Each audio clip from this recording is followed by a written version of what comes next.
Bienvenue à la première capsule de Stella, notre capsule numéro 1. Je suis Julie Bélanger, enseignante, intervenante à la Maison de la Famille du Grand Portage et je suis en compagnie de Nicole, ma collègue. Allô Julie. Bonjour. Bonjour tout le monde. Aussi intervenante et éducatrice à la petite enfance. Alors, nous sommes ici aujourd'hui pour vous présenter la formation Stella. Nicole et moi avons eu la chance au cours de la dernière année de faire la formation Stella avec une orthophoniste. Et on s'est dit, il faut absolument partager ça avec les parents. C'est beaucoup trop intéressant et ça va être enrichissant pour les parents de la maison de la famille. Alors, Stella, qu'est-ce que ça veut dire? C'est stimulons ensemble le langage en s'amusant. Alors, j'attire votre attention sur le mot ensemble. Alors, le but de la formation, c'est de permettre à tous les intervenants qui gravitent autour de l'enfant de connaître les bases du développement du langage. Que ce soit les éducatrices, les intervenantes, les enseignantes et vous, les parents, qui êtes le premier éducateur de votre enfant. Donc, vous êtes le premier modèle de votre enfant pour le langage, donc vous avez une importance considérable.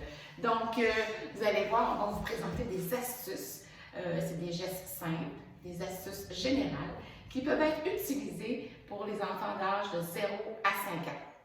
Donc, sur ça, je laisse la parole à ma collègue Nicole qui va vous présenter notre amie ici.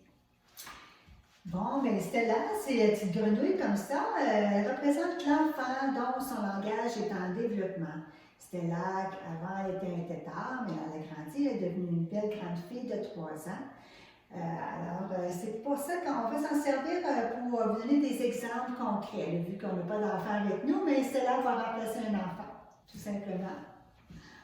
Excellent, on y va avec l'astuce numéro 1, Parfait.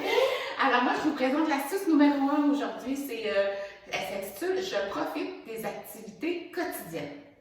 Alors comme je disais tout à l'heure, vous êtes un modèle pour votre enfant. Donc, on profite de chaque moment de la journée pour stimuler son langage. Alors, quand on répète à chaque jour, à travers la routine quotidienne, les mots, on parle de nos actions, on dit qu'est-ce qu'on fait. Alors, l'enfant enregistre tranquillement, mais sûrement, du vocabulaire. Exemple, à l'heure du bain, vous êtes avec votre enfant dans le bain, puis là, on fait couler l'eau du bain, après ça, on savonne le ventre, je lave tes bras. Alors, imaginez, si à tous les jours, vous nommez les parties du corps en lui donnant son bain, puis en touchant son corps, mais ça enregistre dans sa tête toujours un petit peu tout le temps. Donc, c'est comme ça qu'un jour, il va dire lui-même les mots qui... Alors, il va parler, hein? Le langage va se développer. Vous pouvez même intégrer des routines, des comptines dans votre routine. Comme exemple, c'est l'heure de brosser les dents, mais on chante brosse, brosse, brosse. Je me brosse les dents. Si vous chantez ça tous les jours, l'enfant va enregistrer le vocabulaire et un jour vous allez être surpris de l'entendre chanter ou de... Vous pouvez donner des fois, je donne l'air, puis l'air, ça reste dans sa mémoire, puis c'est ça qui l'amène aussi à développer son langage. Ouais. Donc voilà pour l'astuce numéro 1 que je voulais vous présenter. Nicole va nous présenter l'astuce numéro 2. Oui, l'astuce numéro 2, c'est je me place à la hauteur de l'enfant. Je vais vous donner un exemple. Stella, mais qui est en train de jouer avec des blocs Lego dans le salon. Puis elle s'amuse, tout ça, puis elle est bien concentrée, puis là, elle parle un petit peu aussi avec ses... Elle fait un peu d'imaginaire dans sa tête. Puis moi, je suis dans la cuisine, puis là, je regarde mon heure, je dis « Oh là là là là là là là, vite, vite, vite, Stella, là, on va être en retard à la garderie, où tu t'en viens tout de suite, viens me rejoindre, on va aller s'habiller. » Une fois, deuxième fois, « Stella, ouh, je te l'ai dit, Stella, faut que tu viennes tout de suite, là, on va être en retard, là. » 3 fois. Stella, et là, je vais commencer à m'énerver un petit peu plus, là, si t'en viens pas, là. Fait que là, Stella, elle écoute, c'est pas qu'elle entend, elle écoute pas, mais elle n'entend pas nos mots parce qu'elle est très concentrée dans ce qu'elle fait.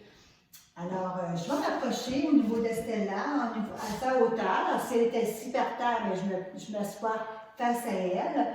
Puis, pour qu'elle vraiment attire son attention, je peux justement prendre justement son menton aussi, soulever son menton et dire « Hey, Stella, sais-tu quoi? c'est vraiment l'heure de partir. Je t'ai laissé 2 3 minutes pour jouer, mais là, c'est vraiment l'heure. Fait que pendant ce temps-là, mon visage, elle va le regarder, elle va regarder mes yeux, elle va regarder ma bouche aussi. Fait qu'en voyant ma bouche articulée, mais elle va mieux comprendre le message que je veux lui faire passer. C'est comme ça, mais c'est une façon de justement que l'enfant saisisse très bien la consigne que je veux lui transmettre. Alors, yeux dans les yeux, c'est beaucoup mieux. Oui, c'est ça. Alors, Nicole, on est rendu au conseil du jour. Alors, dis-moi, Nicole, pourquoi les otites peuvent-elles nuire au développement du langage? Les otites, bien sûr, peuvent nuire au développement du langage, mais simplement causer un retard de langage et non un trouble. Une fois guéri, mais tout se récupère. Il y aurait peut-être une solution pour vous, peut-être utiliser de l'eau saline 1 fois par jour pour nettoyer les voies respiratoires de l'enfant. Puis, ça devrait aider là, pour les périodes de rhume et de grippe qui s'en viennent. Super, excellent. Alors, n'oubliez pas que vous êtes le meilleur outil pour la stimulation du langage de votre enfant. Alors, bonjour et on vous attend mercredi prochain pour la 2e capsule. Merci, au revoir. Bye. Bye.